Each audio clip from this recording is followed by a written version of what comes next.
everybody, Tyler here from SharmanPro.com. Here's the new case I just got. You might have seen it in one of my last videos. And I got all the foam plucked out, and I got my camera and all my equipment in there, and I just wanted to show you how I did it and what's in here and show you around the case a little bit more. So let's go ahead and get started. So here's the case right here. You see here's a logo right here facing that direction. And if you pull this up here, I'm actually going to pull that up just like that. And you see here are these the two locks. As far as I know, this part right here is the air pressure valve that it has. Here's this really awesome handle. If you can see from, you can kind of see from that angle, that it's kind of locked there, so you have to pull it, and then it's movable. But when you push it down like that, that way it won't move and flap around on you. So what you do is, and also these are really solid latches right here. You don't just pull them, you have to push the button in there to pull them up like that. So push in and that on both sides. So if I go ahead and set this back down, make sure it's still in the camera shot, push in on both of these, open up the case here, and hopefully you can see all this on video. Here you got the Canon XH A1s. You can go ahead and pull it out just like that. Take these out actually. So you can see here's the camera right here.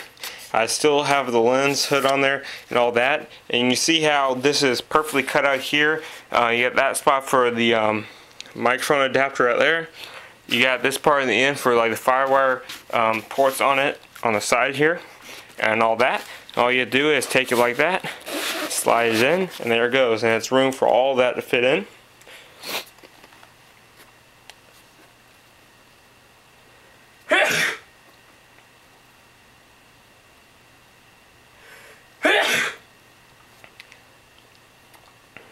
As you can see over here, this is the charger right here, and this is all the charging cables and all that right there. That is the part that plugs into the camera, that part plugs into the adapter, and that all fits very nicely right in that little cubby hole right there. Then next here I got the battery. This is a small life battery that came with the camera. Here's a little bit longer life battery, and those both fit nicely right in that little pocket.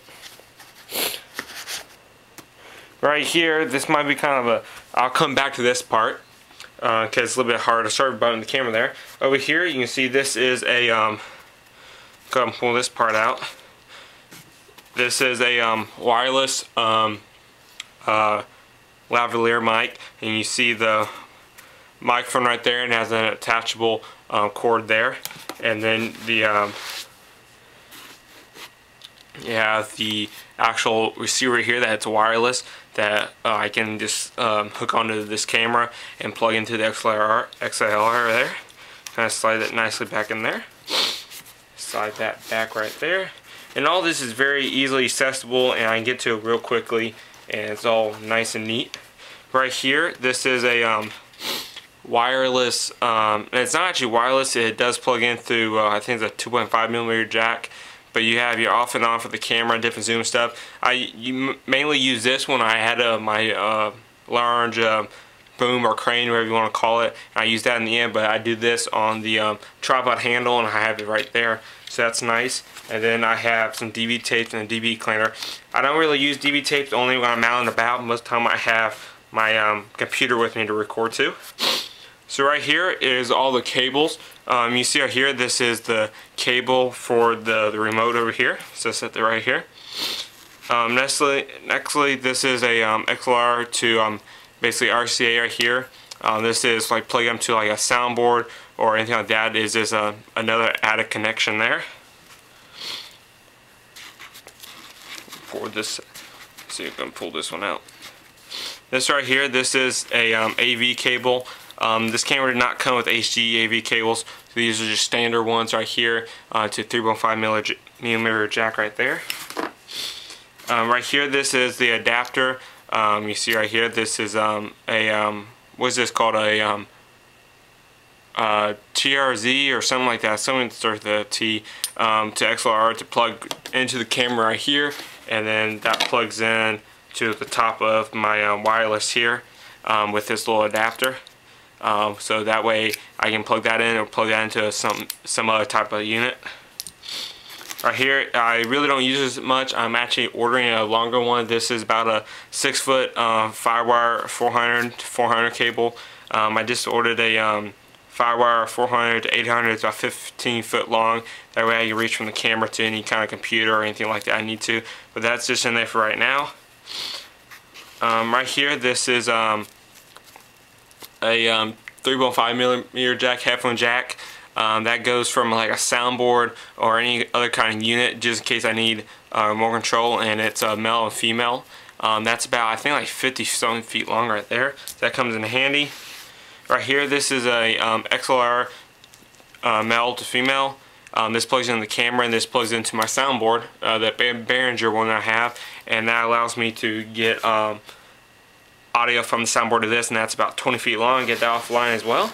So I'm gonna stick that back in here, and gonna stuff all this back in here. This all fits really nicely into its little spots. I cut it out perfectly to fit most of this stuff in there, and you see all of it kind of just like, I don't ever really use all of it at the same time, so I can pull it out one by one when I need it. I have some of the stuff on Velcro little ties there, just to keep it more organized. Put that part in there. Ta-da, ta-da. Wrap this back up a little bit so it's got a little bit tangled up. Put that right in there. And you can see there it goes. There's everything back in here. As a full production shoot right there. Have charger battery cables, wireless, cord tapes, and this all fits in here nicely.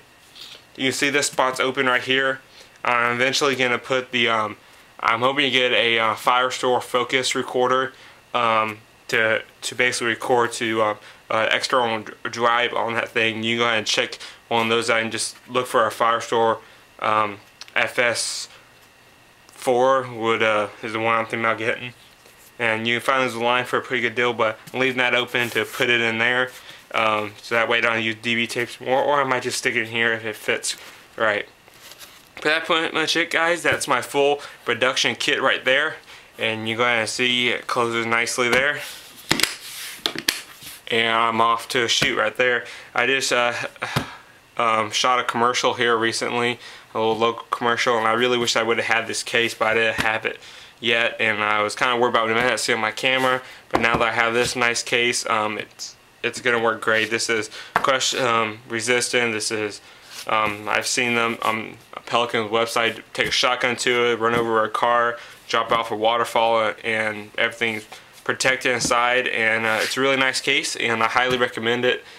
This is the Pelican Firestore iM2600. Highly recommend this case. So stay tuned for more videos. You might see more of this and some more of my equipment. You stay tuned. I'll see you guys in the next.